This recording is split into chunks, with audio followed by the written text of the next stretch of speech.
तो आज का किस्सा है नई साइकिल।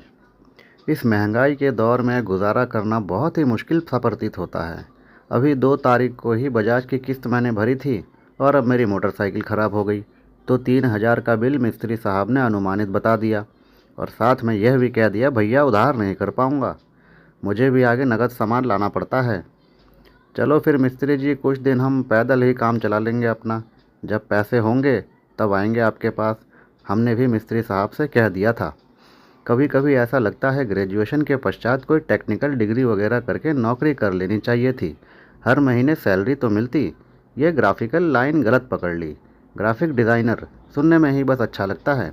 लक्ष्मी माता की कृपा बस टेक्निकल वाली लाइन पर ही ज़्यादा रहती है। खैर, अब जिस रास्ते चल पड़े तो चल पड़े। ऐसे ही परेशान सा शाम को मैं अपनी गली में टहल रहा था तो देखा कि सामने रह रहे किराएदार की फैमिली में काफ़ी हर्षोल्लास हो रहा था। मुझे लगा किसी का जन्मदिन मना रहे होंगे शायद। मैंने वहां जाकर किराएदार भाई साहब से पूछा, क्या हुआ भैया, आज जन्मदिन है क्या किसी का? नहीं, मैं ये साइकिल खरीद कर लाया हूँ आज, तो बच्चे बहुत खुश हैं। छोटा वाला कह रहा था, है मुझे भी एक छोटी साइकिल ला कर देना पापा, हे। किराएदार भाई साहब ने हंसते हुए बताया। अरे वाह भैया, ये तो बहुत ही सुंदर लग रही है, कितने की पड़ी? मैंने उत्सुकतावश पूछा। 4,000 रुपये की, किराएदार भाई साहब ने मुस्कुराते हुए बताया। तभी भाभी के हाथ में थाली लेकर आई और साइकिल के हैंडल पर एक लाल टीका लगाया और माता रानी की एक चुन्नी हैंडल पर बांध दी। तत्पश्चात हम सभी से प्रसाद लेने का आग्रह किया। मेरे हाथों पर भी उन्होंने बतासा और बूंदी रखा। मैंने भी मुस्कुराते हुए बधाई हो आप लोगों को कह दिया। आप कहाँ हो आजकल भैया, रोज़ तो मोटरसाइकिल पर दिखाई देते हो, आज पैदल कहाँ जा रहे हो? किराएदार भाई साहब ने मुझसे मुस्कुराते हुए पूछा। मत पूछो भैया, ज़रा समय ख़राब चल रहा है। मेरी मोटरसाइकिल ख़राब हो गई है, मिस्त्री की दुकान में खड़ी है, उसे सही होने में कुछ दिन का वक्त लगेगा। मिस्त्री साहब थोड़ा व्यस्त हैं अन्य वाहनों की मरम्मत करने में, मैंने उदास मन से किराएदार भाई साहब को जवाब दिया। तभी उनका बालक साइकिल चलाता हुआ पास से तेज़ी से निकला। उसका पैर पैडल तक नहीं जाता तो डंडे पर ही बैठा हुआ था और ज़ोर से हॉर्न की आवाज़ अपने मुंह से निकालता हुआ मेरे सामने से निकल गया। अरे देख कर चला, किसी से टकरा मत जाना, किराएदार भाई ने अपने बेटे को डांटते हुए कहा।